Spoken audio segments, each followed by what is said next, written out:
conference on media freedom and pluralism in European Union law. I am Frederik Zuiderveen Borgesius, a law professor from the Netherlands. And I'm also a member of the Meijers committee, who organizes this conference. My colleagues organize this. And the Meijers committee is an independent expert group on human rights and rule of law in the European Union. Mostly academics, also some practitioners such as lawyers and some judges are members. And our main business model is writing opinions towards Brussels and towards sometimes The Hague on human rights and rule of law topics. Also, a warm welcome, by the way, to the people who are not physically here, but who are joining us online. Later on, when there are panels, people here in person get a chance to ask questions, but people online as well by chat. My role is rather limited today. I'm the chair, so I quickly give the main responsibilities to my colleagues. We're going to have two panels today, one on existing European Union law to safeguard media freedom and pluralism, and a second panel on the proposed European Media Freedom Act, which is brand new, only a few weeks old, the proposal. The second panel will be moderated by Professor Jannemieke Ouwerkerk.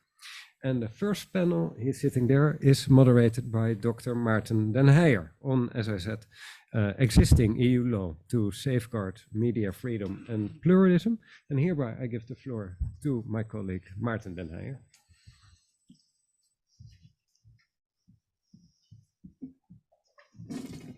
Thank you, Frederik. I think one of the most important developments on this issue in the past few weeks has, of course, been the proposal of the European Commission for a new Media Freedom Act. And I'm sure some of you will be attending this conference specifically to hear about that proposal. But that is for the second panel, so you will have to wait a little bit for that. We thought it would be good and important to first set the scene a little bit. What is the relationship between the European Union and this important issue of media freedom and media pluralism? And we now have this proposal of the European Commission, and some are saying, is there even a role for the European Union? Is there even a competence for the European Union to come up with a proposal such as this? On the other hand, there are people who say the EU has been far too silent in the past 2 decades about protecting media pluralism in the EU, and now see in some member states what is happening. The EU should have intervened much earlier. And for that, to understand that debate, I think it's good and important to understand the complexity of European Union law and all the myriad ways in which the EU is involved with media. Of course, media are part of the single market. They are a service, so the EU is competent to regulate. For example, we now have the Audio Visual Media Act that was adopted a couple of years ago. We see that media is one of the 4 key pillars in the Commission's rule of law report. So in the context of the rule of law debate, media is a very important issue. I think we also agree that whatever the European Union does in the sphere of media should respect the principles and standards as laid down in the EU Charter, as laid down in the work of the Commission of the Council of Europe. So the basic question I hope our panelists will be answering is, what has the EU been doing in this sphere? And is it perhaps true that there is an important toolbox also in the area of state aid competition law that can or perhaps should have been used in the past more often to intervene when things in this area have been going wrong? We have 3 panelists. We will start, and I will introduce them right now, all 3 to you. We start with Ramona Strugariu, who is a member of European Parliament for the Renew group. She is from Romania, and she's a member of the Libe committee. that is the Committee on Civil Liberties, Justice and Home Affairs, of course, a very important committee when it comes to this very issue. We will start with her because she has to leave early for a session in Parliament. We are still awaiting for Elda Brogi, and I think she is arriving now. She was stuck in the traffic jam. There's supposed to be strikes, but it seems we are complete. Hi, Elda. She will speak second. She's a professor in communication law at the European University Institute in Florence. Has worked and published on this issue for a long time. She's a member of the executive board of the European Digital Media Observatory, and has published extensively on European media and internet law. And then our third speaker is Maria Luisa Stasi, who is a senior legal officer at Article 19, and that of course refers to the International Covenant on Civil and Political Rights, the freedom of expression. That is a non-profit that stands up for the freedom of expression. I invite all the speakers to do their talk here behind the stand. I assign 15 minutes to you each, and I hope that afterwards there will be sufficient time for questions and debate. Ramona, the floor is yours.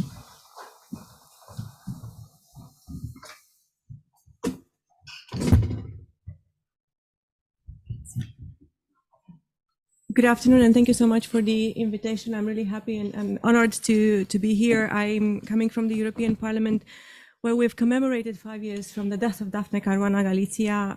I think this is basically relating to the reason that we are here today as well, and the fight for media freedom, in which is the right angle to address this fight for media freedom. Many apologies in advance that I have to leave early. I would have loved to stay until the end, but I'm literally moving from one event to the other, and right after this discussion, I will host an event in the European Parliament related to the Ukraine, and I have to be there. But back to our topic today, the media freedom and the EU law. Basically, do we have enough tools? What are the legal tools that we have available, and how we use them? And I would like to go through a thorough review of these instruments, because we need to know where we are now, and then particularly what can be done next, and from what angle, in order to address the issue of media freedom. Because the reality is that we didn't address it much. We just had signals here and there that there were things happening, and then journalists were murdered, and we had the situations in Hungary and Poland, and then others, and we thought maybe it will not happen to us, maybe it will not happen yet, but the truth is that it can happen to everyone. And somebody who is now thinking that they are safe might face a different reality tomorrow, or in the springtime, after this difficult winter, and in the context of the war and so on. The world is changing. So we do have constitutional-like mentions of media freedom, and it is not specifically mentioned in Article 2, this is true, of the Treaty of the European Union, but it cannot be separated from the values of respect for democracy, freedom, equality, the rule of law, respect for human rights. So basically, it is an essential pillar of a society in which pluralism, non-discrimination, tolerance, justice, solidarity, and equality between women and men prevail. And I'm literally quoting from Article 2.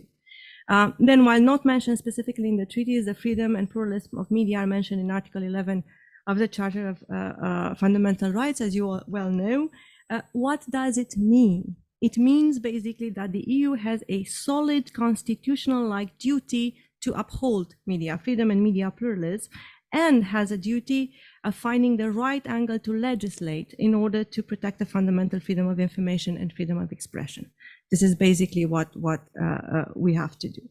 Then some legal tools, and I'll try to go through as many of them as possible. The Copyright Directive, Article 17, Fairer Marketplace, Article 15, fostering plural, independent, and quality journalism by offering press publishers a better bargaining position towards online market players. The revised Audiovisual Media Services Directive, it was last revised in 2018. Then again, we have the aim of strengthening legal safeguards in several areas covered by the Media Pluralist Monitor, online content moderation, the independence of media regulator, transparency of media ownership, and media literacy. What happened with the transposition of the directive? it has been slow. And it has not been as efficient and effective as we would have expected it. I'm giving you the classical example. Forgive me for always returning there, but Hungary is a particular case. As just before the adoption of this directive, knowing it would bring about new rules on the independence of the regulators, decided to go ahead and politically appoint the members of its media regulator for a long mandate. Essentially meaning that Hungary is now in reach of the provisions of the directive, but can argue that their independent members of the regulator cannot be replaced before the end of their mandate without the political interference to replace them, as they were politically appointed before.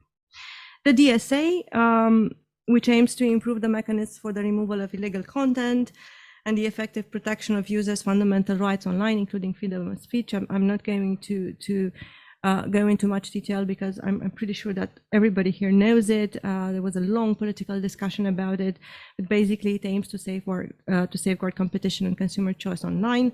Then the annual Commission Rule of Law report that we have as a recent tool based on data from various instruments, including the Media Pluralism Monitor. Basically, it says that the situation of the freedom of the press in the member states, and it comes with recommendation. What is the problem with it? It has recommendations. There's no binding tool there. So basically, we can, of course, look at all of these recommendations, and some follow the recommendations, and some don't follow the recommendations. It always depends on the government. And those governments where media freedom is less protected, or which are the troublemakers in terms of media freedom, will not follow the recommendations. Then the European Democracy Action Plan, which is basically an umbrella for a variety of tools in the field of media freedom, from the stakeholder dialogue under the European News Media Forum to the recommendation on the protection, safety, and empowerment of journalists and other media workers. It is very interesting because I know how my country worked on these recommendations. They also have a strong link with the law enforcement authorities. For example, you have to train law enforcement in order to safeguard the independence of journalists. I've talked to different stakeholders on the ground and organizations involved. They were called to discuss with the national authorities on how to better implement this recommendation and transfer it into action. It really didn't seem to happen on every actor, or almost every actor seemed to have a different understanding about what it means. We have, as we speak, one of the most notorious cases of harassing a journalist for revealing plagiarism cases and situations relating to some law enforcement authorities, as a matter of fact, while we were working at the recommendation on how to better implement. Then we have finally some legal tools in progress, which are the Anti-SLAPP Directive and the MFA. I will not go into details about MFA because of course the EMFA, because you'll have a whole panel dedicated to that. We've fought for the Anti-SLAPP Directive, and the European Parliament had a leading role. I would say we had an own initiative report. There was a group of people who were very dedicated to this cause. There was a massive involvement, I would say, of the civil society as well. And I know that in parallel, there were people working on elaborating a proposal for this directive. There were many discussions with the Commission. We had basically backs and forth with the legal basis for this directive and long discussions with the legal services of the Parliament as well.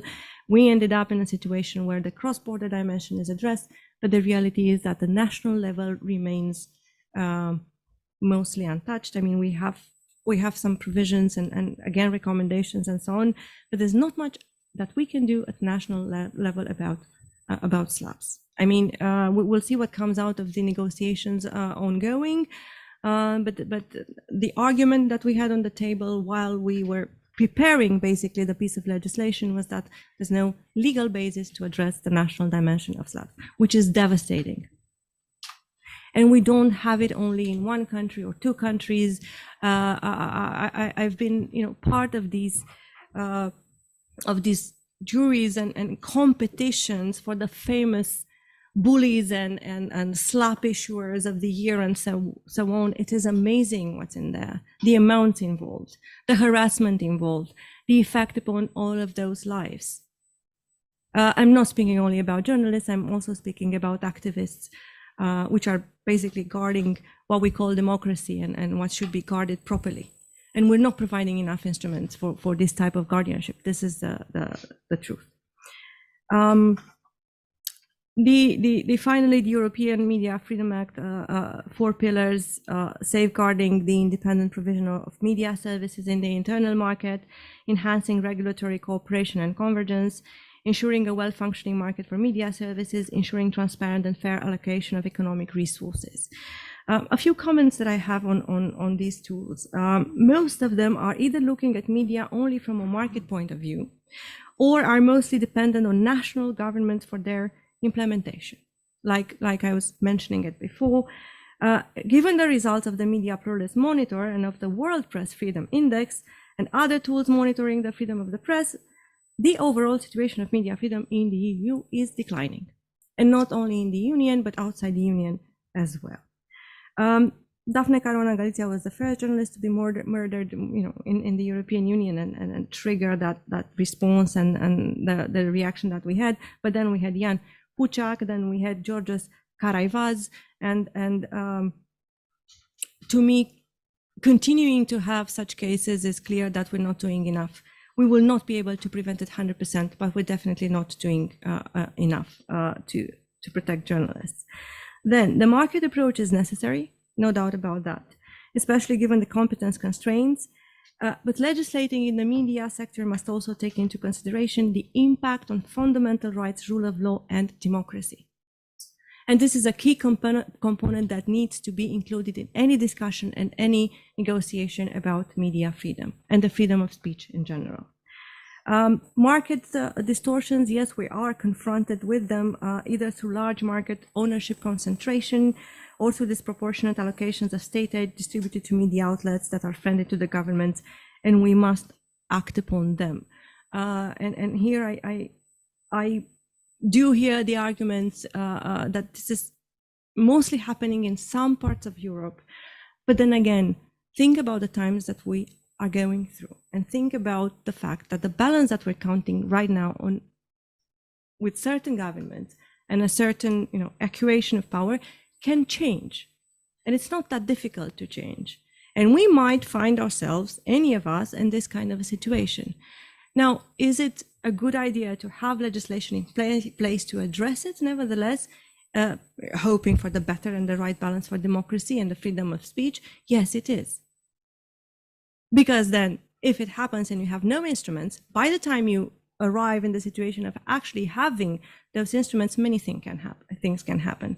And we're finally now in the situation where we can legislate, and we have the legal basis for these instruments, we have the political will as well. I have no idea whether this political will still exist 2 years from now.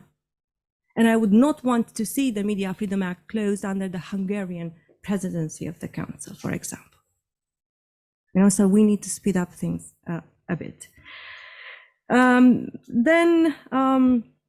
I mentioned when it comes to state aid and competition rules, the cases signaled in Hungary by independent media outlets back in 2016 and 2019 concerning KESMA, of course. Unfair allocations remain unanswered and unresolved to this day. And then more than that, we literally face governments and situations, and my country is not far from it, on the contrary, which are buying the silence of the press through unfair allocations, publicity money. And we need transparency for these allocations and for these contracts. And we need to know, where, follow the money. It's a principle that applies when it comes to media freedom, when it comes to tackling organized crime, money laundering, all of these things, basically. You need to follow the money every time. And it is in the best interest of I think, the media, in the best interest of those political parties which are playing by the rules. Because we also need political parties playing by the rules in order to preserve democracy. Then there's basically all of these toolkit of instruments. On top of them, of course, we could also refer to standards proposed by the Council of Europe, which very clearly define the problems and provided valuable indications towards the solution. And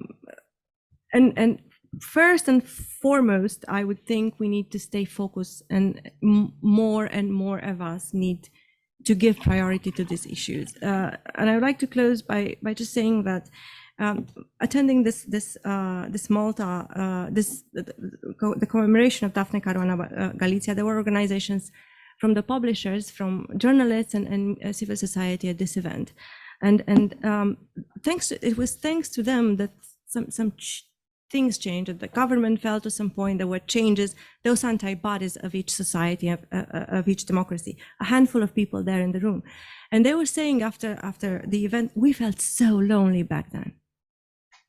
There was like nobody, almost nobody, to acknowledge there's a problem, to have the same voice and to support our fight at European level or anywhere else. We felt like we belonged to nobody, where that's not the case now.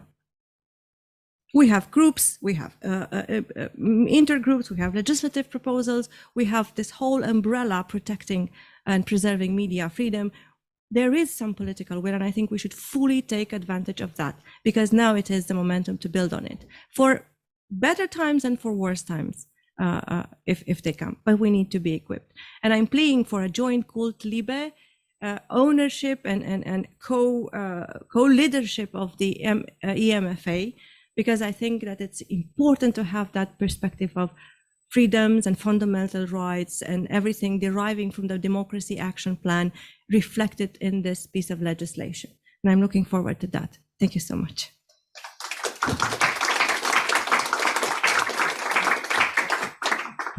Thank you, Ramona.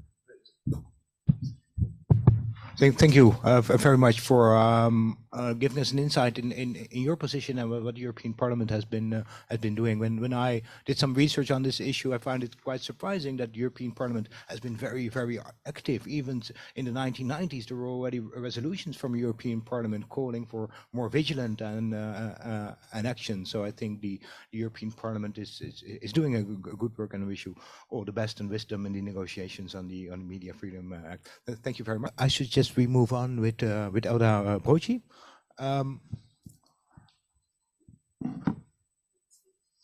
Whom I already introduced, and if I'm correct, Elda, you will be speaking mainly about the underlying principles and standards that the EU should adhere to in addressing the issue of media freedom. You have the floor. Yes, thank you, and good afternoon, everyone.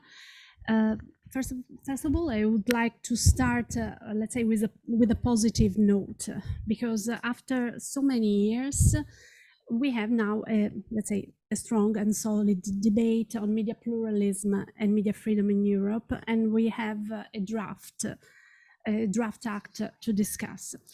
So I wouldn't underestimate this, let's say, symbolic element. Because after so many years, and please let me bring my personal experience in this. I started as parliamentary assistant at the European Parliament, exactly with working on files on audiovisual policy and trying to inject, let's say, in the European media policy also some element referring to media pluralism and media freedom.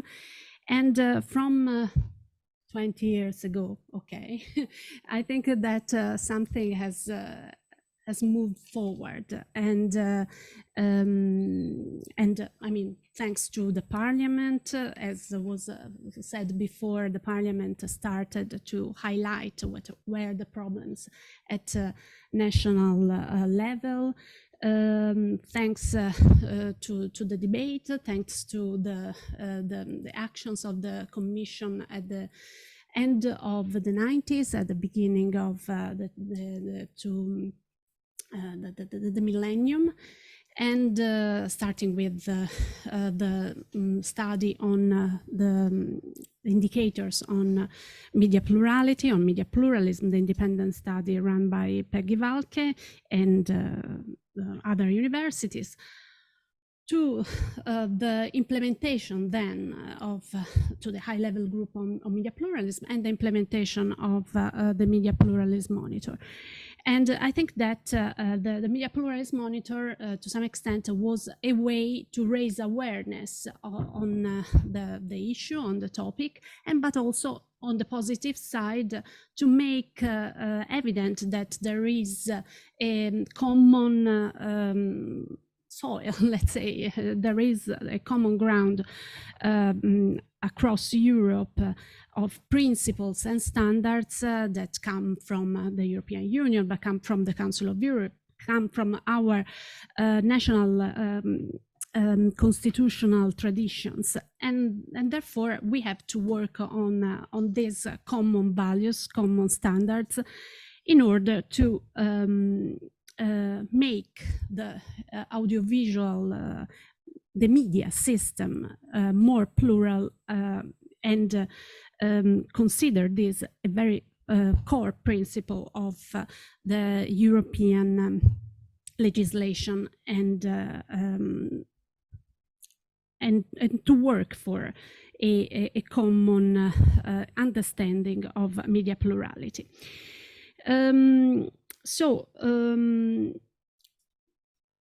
We started from, I remember the first report that was asked by the European Commission at a certain moment to the Center for Media Pluralism and Media Freedom, that was created in 2012, was to write a report on the competences of the European Union on media freedom and pluralism. And we,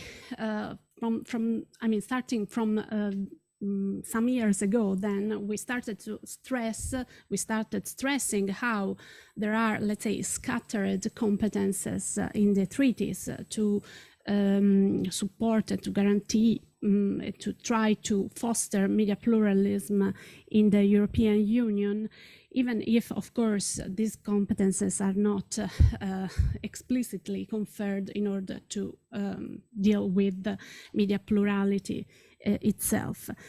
But starting from the principles, we have again to accentuate the positive and think that even if there is no conferred competence, we were able somehow to use the existent competences in order to try to boost media pluralism and media freedom, using, for instance, 114, but maybe Maria Luisa probably will talk about this issue more in depth.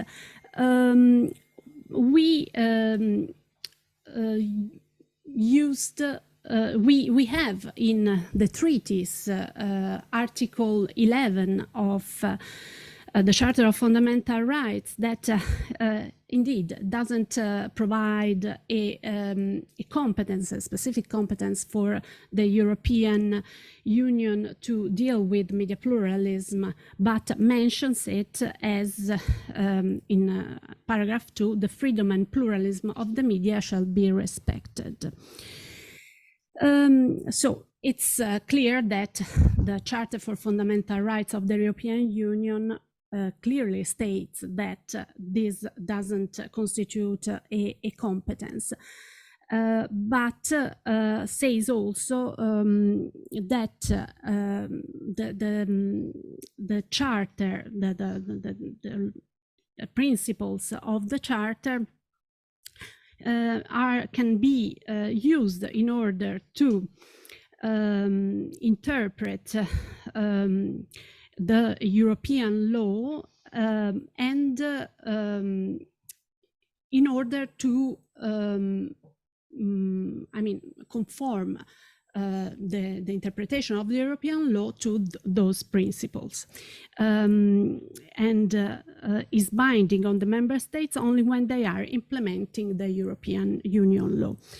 So what can be the consequence of this principle? That Article 11 can be interpreted as a parameter for the adoption of national acts when they fall under European law.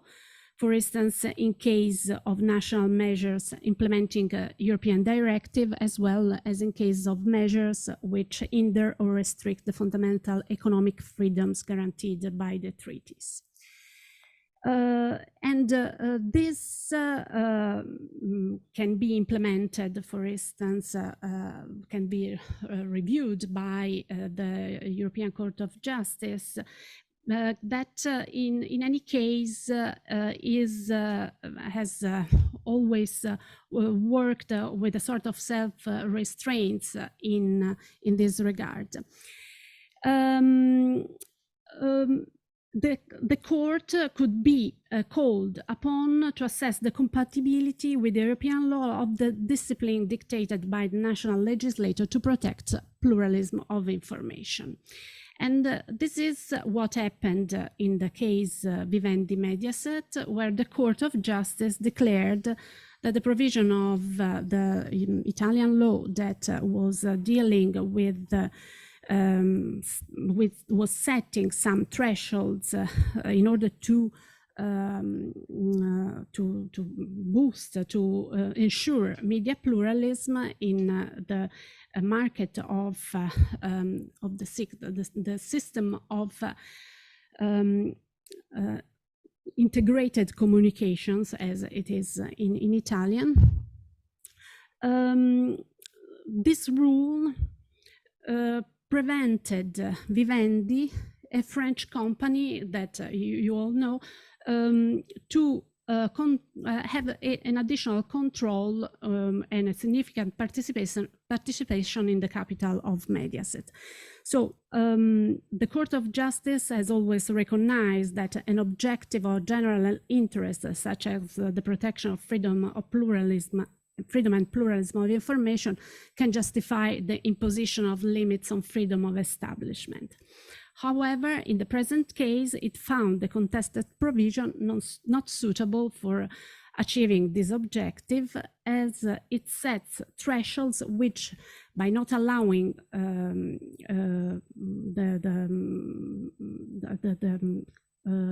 acquisition of Mediaset, determine are not exactly suitable to give a reason why this should be exactly a rule that limit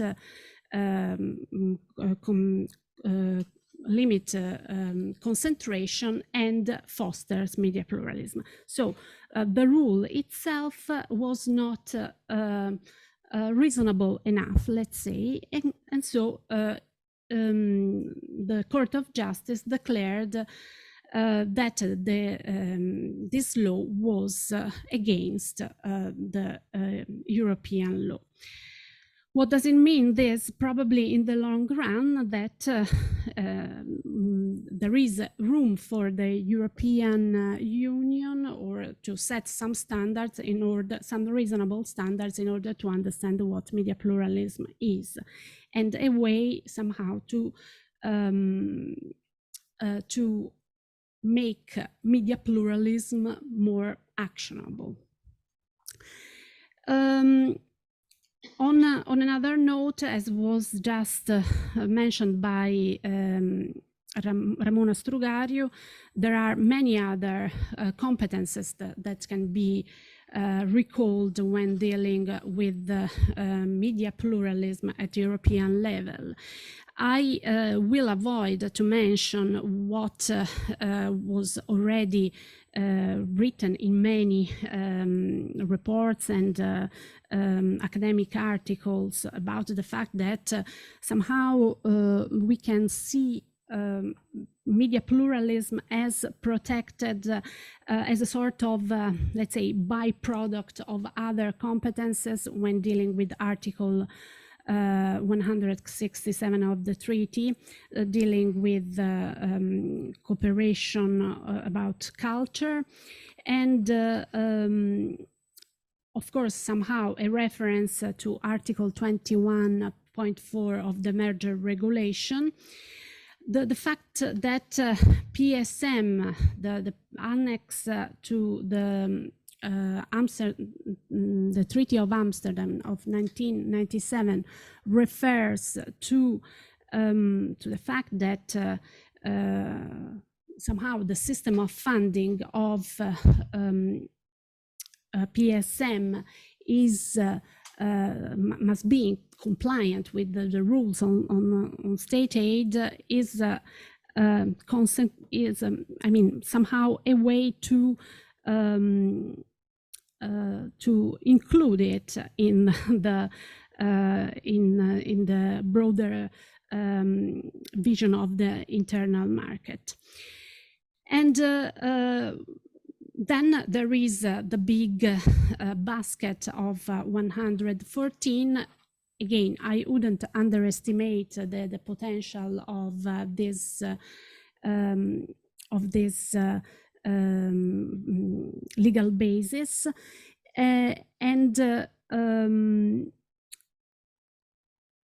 I think that in the end, how it is used also within the current proposal of the Media Freedom Act could be a really good starting point in order to discuss and produce in limited, I mean, in the short term, considering that as Ramona Strugariu said, things may change.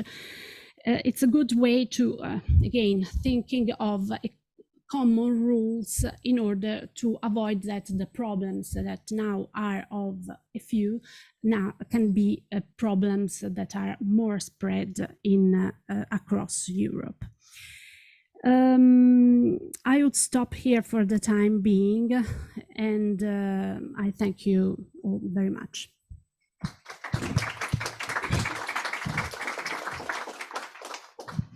Thank you, Elda. Before you take the stand, Maria Luisa, if I can ask you one thing, Elda, you said it is important to make media pluralism more actionable. There are people who argue that it is already actionable and that there is a toolbox already there, for example, in the sphere of state aid, competition law, but that there perhaps is not enough willingness to be actionable. What is your position in that debate?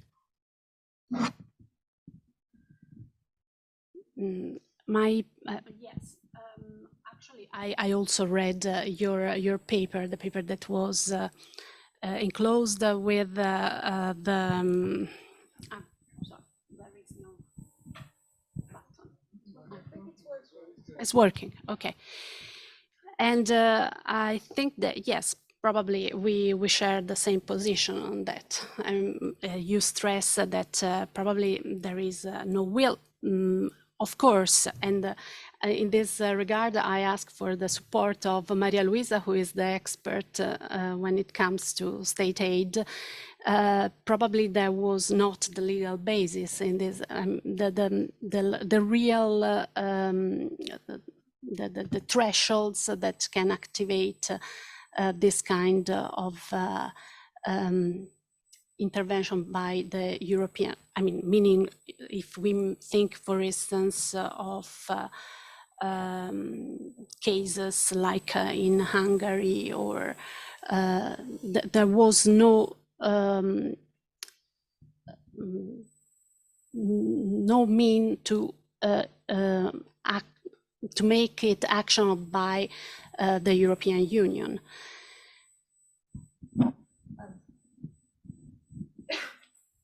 Yes, it does.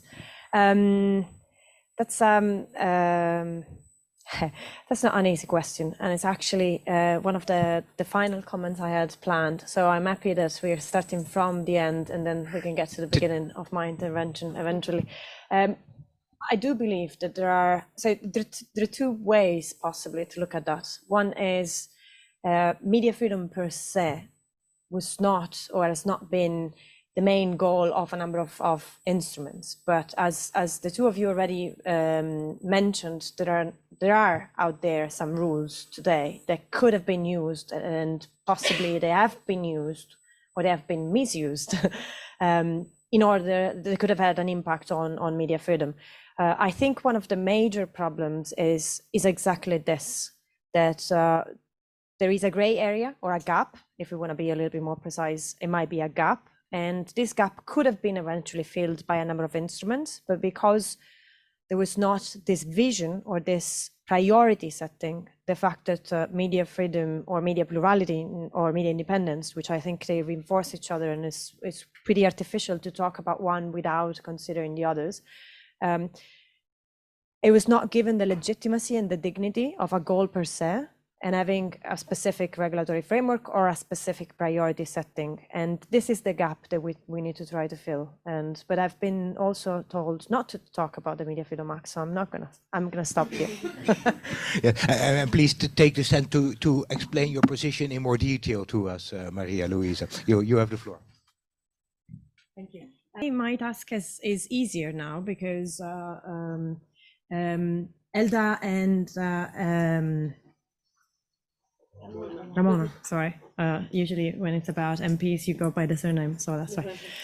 Sorry, they've made my task much easier. They've already explained a lot about what are the possible instruments out there, and I think with Elda we have understood how deep this is one of the values and the objective for the European Union. I have to say I'm gonna be looking here mostly at the instruments that concern that look at the economic perspective of this story. Why so? Because the media markets, when we talk about media pluralism, media independence, media freedom, we're of course talking about a sector of the economy as well, of all these media markets. And I stress here that we can talk about media markets, or I can use this term media ecosystem, which is a little bit blurry and still vague, but the emphasis is on the fact that we should sort of, and many are already doing this, we should go beyond the traditional media markets because there's so many different markets in the value chain of the media today that are as essential as the production of the news. And we need to have a look at those as well if we really want to achieve freedom, independence, and pluralism. So this is a big sector of the economy, apart from having a key role on society. And I cannot but endorse what has been said already about how fundamental this is for the democracy, the rule of law, the human rights. So this I endorse it as an essential premise. The other essential premise that I think has been already mentioned is about this this need to create a system that basically keep us safe not only in the good times but also in the bad times. And my way of looking at this or calling this is resilience. So one of the essential goal of the Media Freedom Act or any intervention, being this the directive on anti-slaps, etc., is to make sure that the democracy side of it is resilient for the good and for the bad times, that we don't need to rely on the good political willingness of any government at any moment in time, because we do have enough safeguards. So this is for me one of the most essential things to be achieved yet. But yet, I was talking at the beginning, it's a sector of economy, and as such, it is touched by a number of economics regulation that we already have today. What we need to do is to try to combine this together with the fact that we're talking about the information flow in society. We're talking about the right to speak, the right to know of every citizen. We're talking about democracy, and it's a balancing off exercise. Elda was mentioning before the Vivendi Mediaset case, and there's been a balancing off in between freedom of establishment and media freedom. So it's nothing new, actually. There are many cases in which the different regulatory framework or the different rules, they have specific goals, and those goals, they don't necessarily go hand to hand. Sometimes they conflict. What we miss, I think, in the media freedom environment is a way to solve these conflicts. An easy way, a specific and clear for everybody way to solve these conflicts, rather than going always case by case. So in other words, what I think we miss is a sort of prioritization exercise that is out there, clear for everybody, and it drives the application of those rules. As for the rules, as an economic sector, the media environment or ecosystem, as we want to call it, is touched by a number of different rules. I'll focus specifically on the merger and the state aid, and include a little bit of state advertising as well, because I think those are first the ones that are most commonly used, and second is those are the ones that are not media specific, but they actually consider every sector in the economy, every kind of market.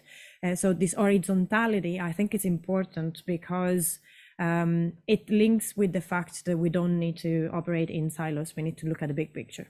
So mergers, I'll try to be a little bit concrete to give you examples. So if someone thinks, okay, we do have merger rules, when there are concentration where a media or another player wants to buy a media, then the national competition authorities or the European Commission, if this is very important and hits some certain thresholds, they need to have a say. They need to authorize the mergers.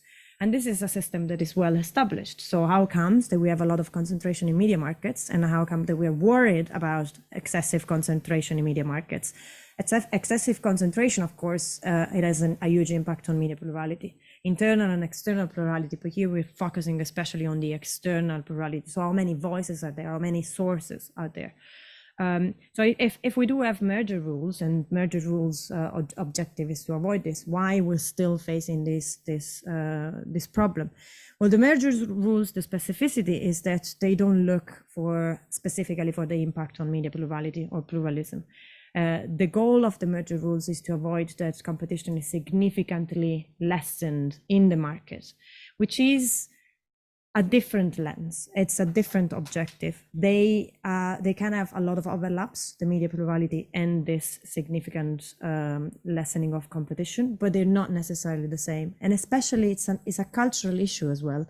If you ask a national competition authority, they have excellent tools and a lot of expertise for sure to examine whether the competition is lessened, but they might not be able to even define properly what media pluralism is and how much pluralism is enough pluralism for democracy and for society.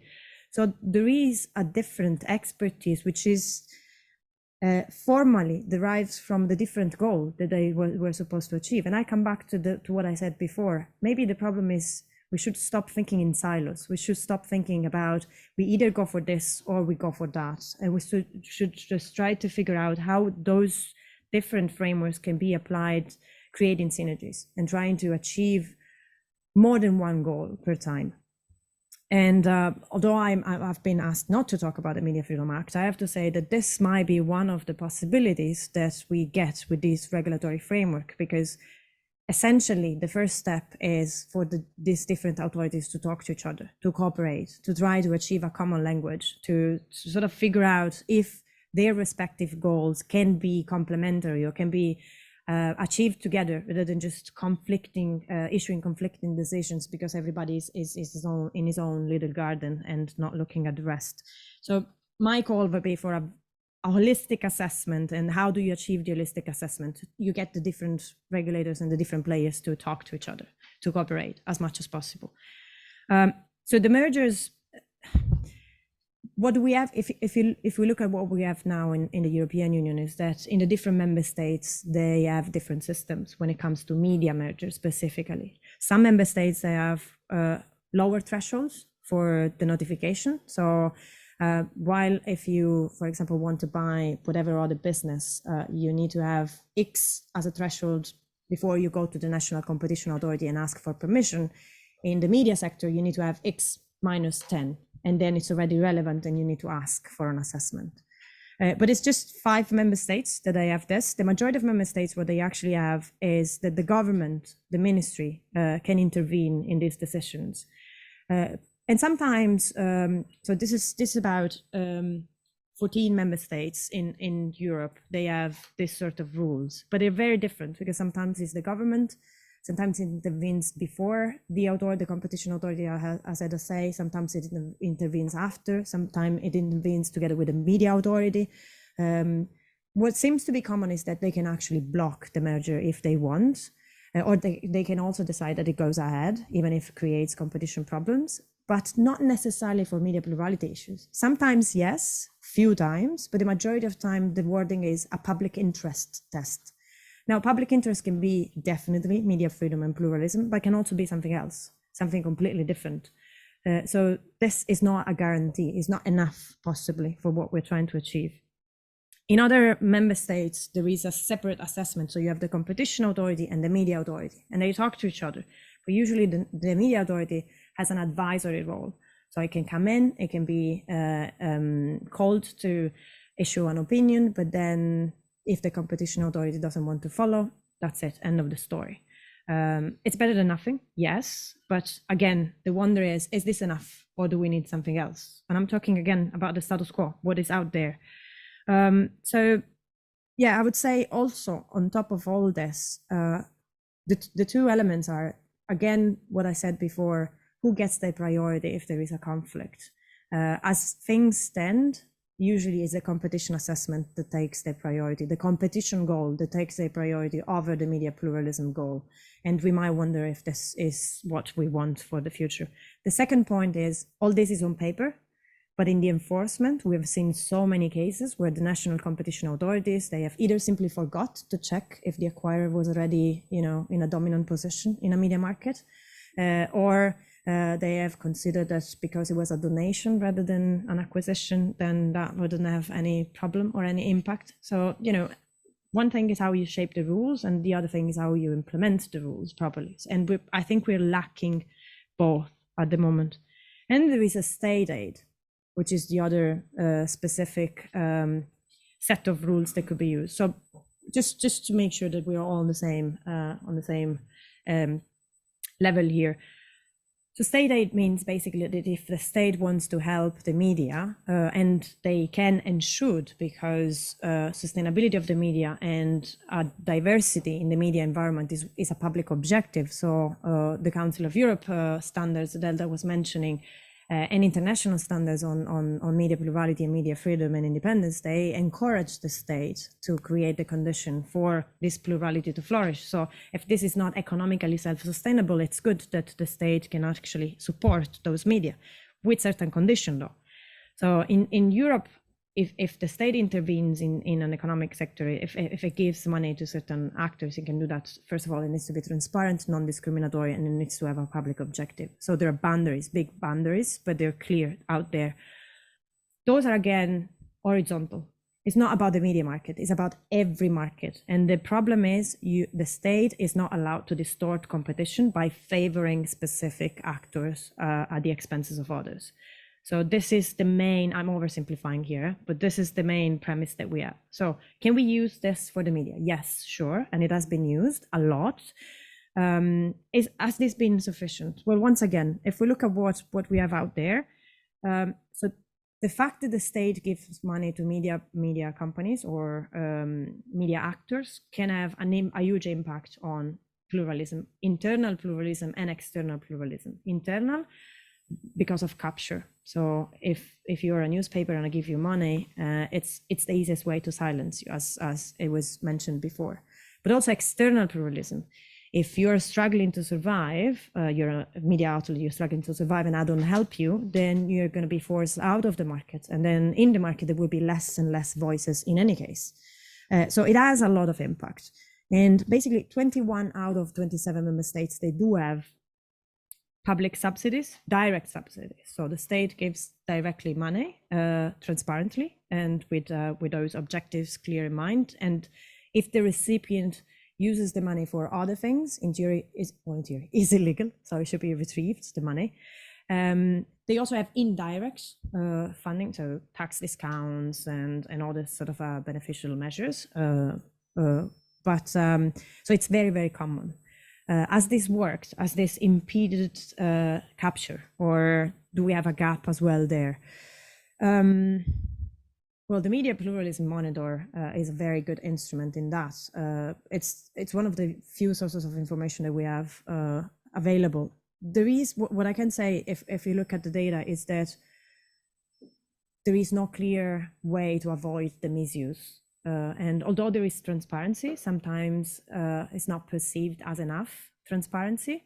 This can happen for a number of reasons. It can happen because there might be other ancillary forms for the state to intervene, and state advertising is one of them. State advertising is not like public subsidy, because the state is paying for a public service, is paying for a service.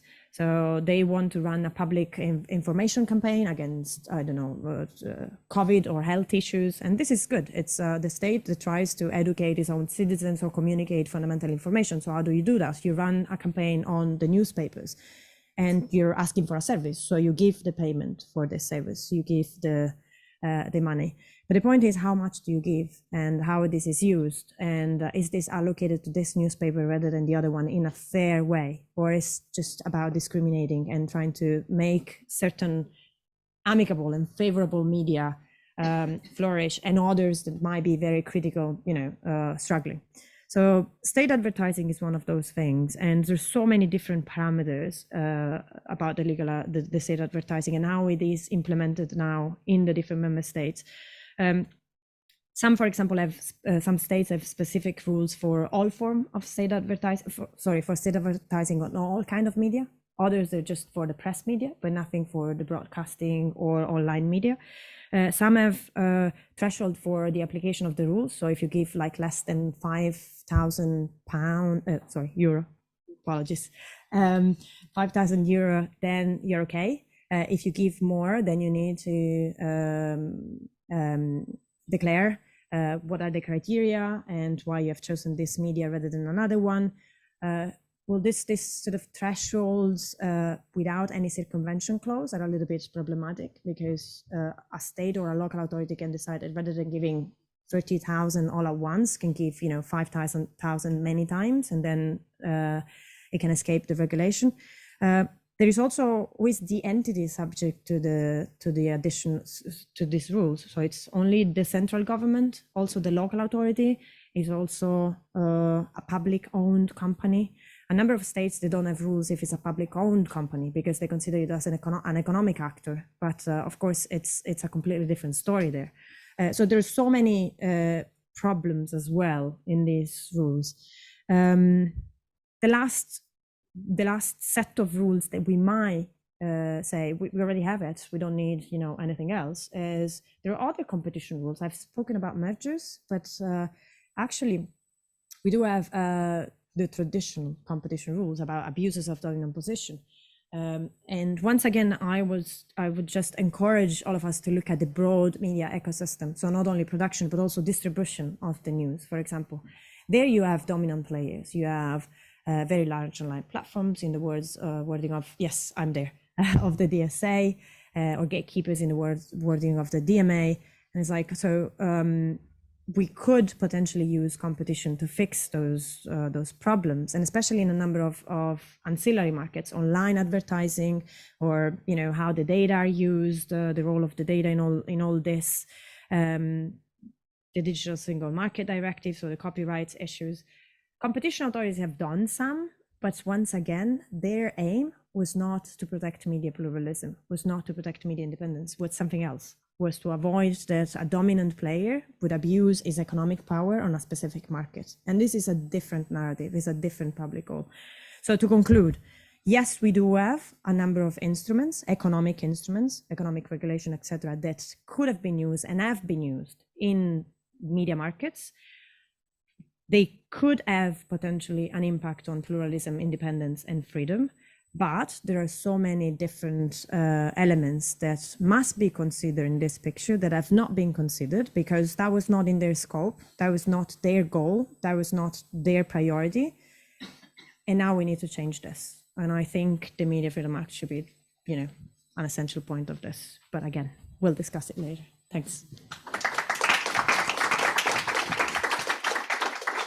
Thank you, Maria Luisa. I already informed you that I very much look forward to your talk because you announced that you would be talking about competition law, and I fully agree that this may be an area that has been underexplored when it comes to protecting media pluralism, because it seems to me, and I'm not an expert in competition law, I'm an expert in another area of European Union law, but as a student of European Union law, I learned that competition law state aid was about promoting competition between companies, promoting, fostering consumers' choice. And it also seems to be what media pluralism is precisely about, right? To have a level playing field for media, so competition, and to foster consumer choice. So why would it be that there is apparently among competition lawyers, I don't know, a reluctance to use this field of law in the context of media pluralism? How long do we have? Yeah, this works, right?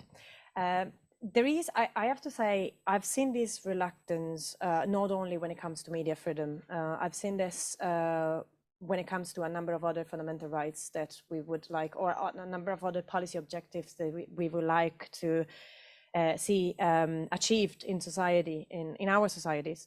And sometimes we also give for granted. I have to say, my reading of this, which is not only mine, fortunately, it's shared by a number of people and actors, is that originally competition rules were set with a very strong constitutional value, which was we need to make sure that our economy reflects our values of in society, and we need to make sure that no political or economic power is going to get to the point that it can actually have a sort of a regulatory position for everybody else, and this was the way that where the European institution, they thought we can ensure fairness, we can ensure contestability, we can ensure consumer people's choices, we can ensure a vibrant and innovative economy, but then at some point a narrative has taken the leadership, which was a narrative that was extremely concentrated on the economic efficiency side or on the consumer welfare. So people, they stopped being people, treated as people or considered as people. They were just consumers, rational consumer, which is something that exists only on paper, I would say. And it was, in a way, it was easier to only consider the economic efficiencies and take it all, look only at prices, because other elements of quality of the goods were difficult to quantify, they were difficult to assess. So in a way, we've gone down a path that was narrowing, increasingly narrowing the goals of competition rules. And I think it's not by coincidence that now we have so many extremely concentrated markets, and we are struggling with a number of gatekeepers and bottlenecks here and there. I deal with the digital markets for Article 19 because those for free expression are the worst scenarios. But this is everywhere. So I think it's a question of regaining the traditional narrative of what competition rules stand for and why we need competition. And definitely emancipate ourselves in this discussion from the only the core economics of it, and look at the big picture. And this is the way it can serve the competition goals, can be sort of a complementary and assisting other goals as well.